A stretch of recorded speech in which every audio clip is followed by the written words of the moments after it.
સુરતના ઉધના પોલીસ દ્વારા સૌથી મોટા સાયબર ફ્રોડ રેકેટ મામલો ગુજરાતમાં કોઈ કેસમાં સૌથી મોટી ચાર્જશીટ ઉધના પોલીસે કરી છે।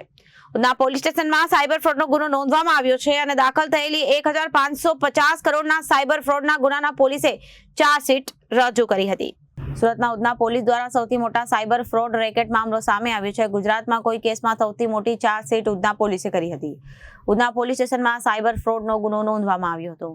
દાખલ થયેલી 1550 કરોડના સાયબર ફ્રોડના ગુના પોલીસે ચાર્જશીટ રજૂ કરી હતી। પોલીસે 1,50,000 પાનાની ચાર્જશીટ ફાઇલ કરવામાં આવી હતી। ગુનાના ધરપકડ કરાયેલા તમામ આરોપીઓ હાલમાં જ્યુડિશિયલ કસ્ટડીમાં છે।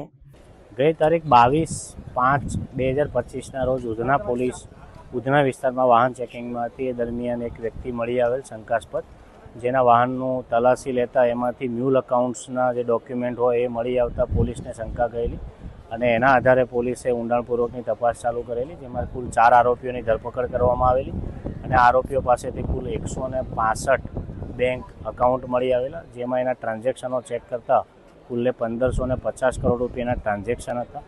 જેમાં ઊંડાણપૂર્વકની તપાસ કરતાં આ આરોપીઓ સાથે RBL બેંકના કુલ 8 કર્મચારીઓ જે સંકળાયેલા હતા અને અલગ અલગ લાભ લઈ, નાણાકીય અને અન્ય લાભ લઈ અને આ ખાતા ખોલવામાં તેઓને મદદ કરતા હતા।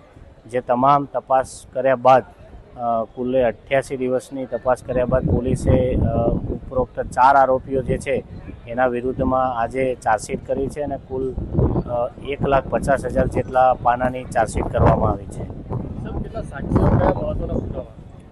આ આખી સમગ્ર તપાસ દરમિયાન કુલ 200થી વધુ સાક્ષીઓ તપાસવામાં આવ્યા છે, તેમના નિવેદનો લેવામાં આવ્યા છે અને જે ખાતા ખોલાવવા માટે આરોપીઓની જે એમઓ હતી એ એમઓના પુરાવા મેળવવામાં આવ્યા છે અને પુરાવા આધારે આરોપીઓ વિરુદ્ધમાં ચાર્જશીટ કરવામાં આવી છે અને જે 165 અકાઉન્ટ મળી આવેલા એમાં સમગ્ર ભારતમાં સાયબર પોર્ટલ ઉપર કુલ 2500 ઓનલાઈન કમ્પ્લેન રજીસ્ટર થયેલી છે, જેમાં ગુજરાતમાં 265 છે અને સુરત સિટીમાં કુલ 37 સાયબર પોર્ટલની કમ્પ્લેન પોલીસને તપાસ દરમિયાન મળી આવેલી છે।